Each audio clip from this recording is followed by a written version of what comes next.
అన్నామనే స్వామి అంతిమ సంభాషణలో చూద్దాము. ఒక భక్తుడు స్వామివారిని అడుగుతున్నారు, పుణ్యతీర్థాల్లోనూ పవిత్ర క్షేత్రాల్లోనూ శాంతిగా ఉంటుందని చెప్తున్నారే.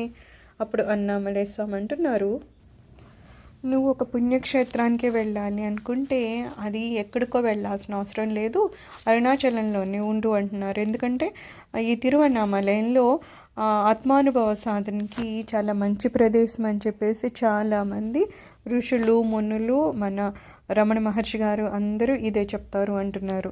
ఎందుకంటే అరుణాచలమే ఆత్మ అంటున్నారు, రమణుడే ఆత్మ, ఇద్దరు ఇక్కడే ఉన్నారు, ఇద్దరు నీలోనే ఉన్నారు. సో ఇతర ప్రదేశాలకు వెళ్ళాలని నీకుంటే కొంతకాలం ఇక్కడే ఉండి ఇక్కడ ప్రయత్నించు.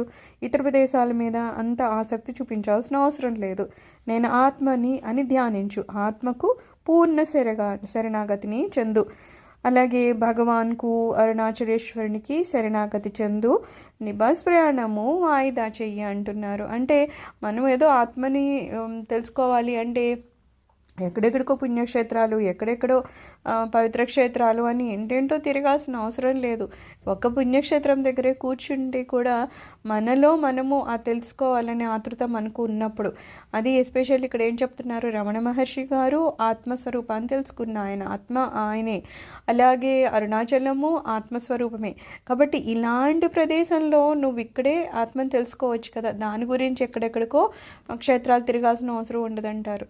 రెండోది ఏంటి, ఎన్ని క్షేత్రాలు తిరిగినా ఒకవేళ మనం మనసుని మాత్రం శుద్ధి చేసుకోలేదు అనుకుందాం, ఏదో విహారయాత్రలాగా అక్కడికి ఇక్కడికి వెళ్ళి వచ్చేస్తే మనసులో మాత్రం ఎటువంటి మార్పు లేదు, ఇంతకు ముందు లాంటి అశాంతి ఆతృతతోనే ఉంటే కనుక మనం ఎన్ని క్షేత్రాలు తిరగడం వల్ల లాభమే ఉంటుంది, ఏం ఉండదు కదా.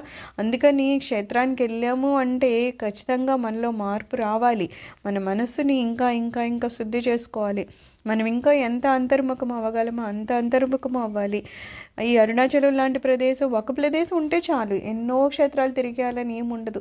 మంచి క్షేత్రమహిమ ఉన్న చోటికి వెళ్ళినప్పుడు ఇంకా ఇంకా ఆ ప్రదేశం యొక్క ఆ ప్రభావము చాలా ఎక్కువ ఉంటుంది. కాబట్టి మనల్ని మనం ఇంకా ఎక్కువ అంతర్ముఖం చేసుకోగలము, మన మనశ్శుద్ధిని ఇంకా ఇంకా ఎక్కువ చేసుకోగలము.